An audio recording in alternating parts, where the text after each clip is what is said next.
आज विधान परिषदेमध्ये सत्तारूढ पक्षाच्या वतीने शेतकऱ्यांना अवकाळी पाऊस झाल्यानंतर जी काही नुकसान भरपाई द्यायची याच्या संदर्भामध्ये एक प्रस्ताव आणलेला आहे।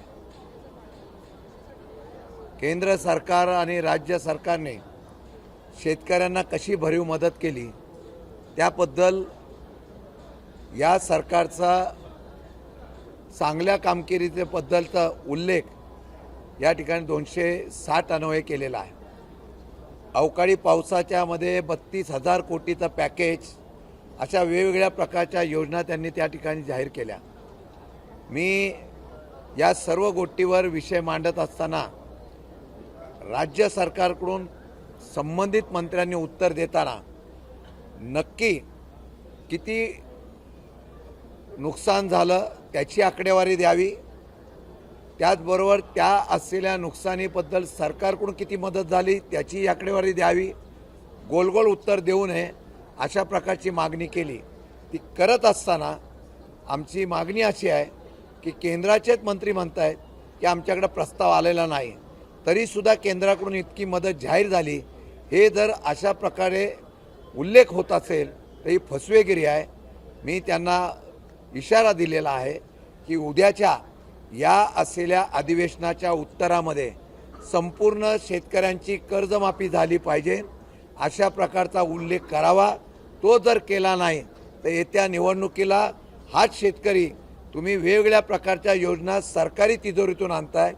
एखादा कर्ज वाढलं तरी हरकत नाही, पण शेतकऱ्यांची पूर्ण कर्जमाफी करावी अशा प्रकारची इशारा दिला। नाही झाला तर निवडणुकीला येत्या हाच शेतकरी तुम्हाला उद्ध्वस्त केल्याशिवाय राहणार नाही असा प्रकारचा इशारा दिला आहे। दुसरा विषय जो आहे, सिडकोने ज्याप्रमाणे मागच्या वेळेला पंतप्रधान आवास योजनेच्या माध्यमातून नवी मुंबई परिसरामध्ये LIG आणि EWS मधून ज्या योजना जाहीर केलेल्या आहेत त्यांच्या योजनेच्या माध्यमातून सामान्य लोकांना परवडेल अशा प्रकारचं घर देऊ अशा प्रकारची मागणी केली होती। या सदनामध्ये मी सातत्याने हा आवाज उठवल्यानंतर आज संबंधित उपमुख्यमंत्र्यांच्या समोर ही बैठक झाली। त्या बैठकीमध्ये सिडकोनी योजनेतून पैसा कमवण्यापेक्षा असलेल्या सामान्य गरीब लोकांना या योजनेचा लाभ व्हावा म्हणून दर कमी करावा अशा प्रकारची मागणी केलेली आहे। त्यामध्ये 1 लाख लोकांना घर देण्याच्या बाबतीमधला ती योजना आहे। त्यामध्ये बाजार मूल्यांकनाबरोबर ती दर देण्याच्या बाबतीमधला हरकत आम्ही घेतलेली आहे। येत्या काही दिवसामध्ये त्याच्यावर निर्णय घेऊ आणि दर कमी करू अशा प्रकारचं आश्वासन या राज्याचे उपमुख्यमंत्री नगरविकास मंत्री एकनाथजी शिंदे साहेब यांनी दिलेला आहे, याचा आपल्याला उल्लेख करतो।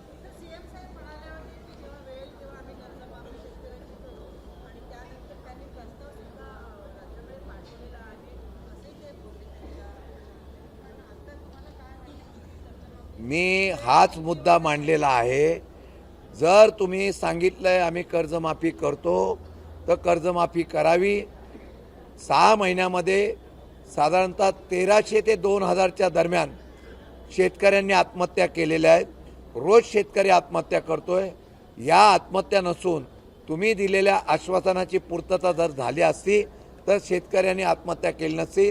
हा सरकारच्याकडून झालेला खून आहे असं मी समजून त्यांना उद्याच्या अधिवेशनामध्ये उत्तरामध्ये कर्जमाफी कधी करणार आणि काय करणार याचा खुलासा मागितलेला आहे।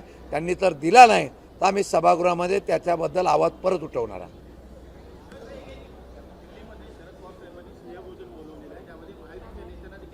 हां, दिल्लीमध्ये शरद पवार साहेबांनी स्नेहभोजनाचं निमंत्रण महायुतीच्या नेत्यांना देखील दिलेलं आहे, अजितदादा पवार यांच्या नेत्यांना देखील बोलवलेलं आहे। असं आहे की आदरणीय पवार साहेबांचा वाढदिवस हा 12 तारखेला होतोय। 12 तारखेला होत असताना दिल्लीतल्या शेवटी हा वाढदिवसाचा कार्यक्रमाच्या निमित्ताने एक स्नेहभोजनाचा कार्यक्रम आहे, त्यामुळे सर्व पक्षीय नेत्यांना बोलवलेलं आहे। 12 तारखेला यशवंतराव चव्हाण प्रतिष्ठानमध्ये त्यांचा पक्षाच्या वतीने वाढदिवस साजरा केला जाणार आहे।